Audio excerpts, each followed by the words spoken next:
नाग कहे नागुणी को सुनलो शिव महिमा नाग कहे नागुणी को सुनलो शिव महिमा शिव ठारे की शक्ति अछिलो शिव ठारे की शक्ति अछिलो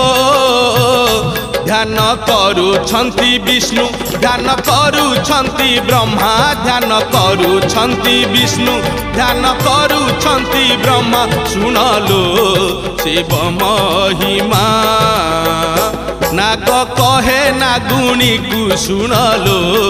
शिव महिमा।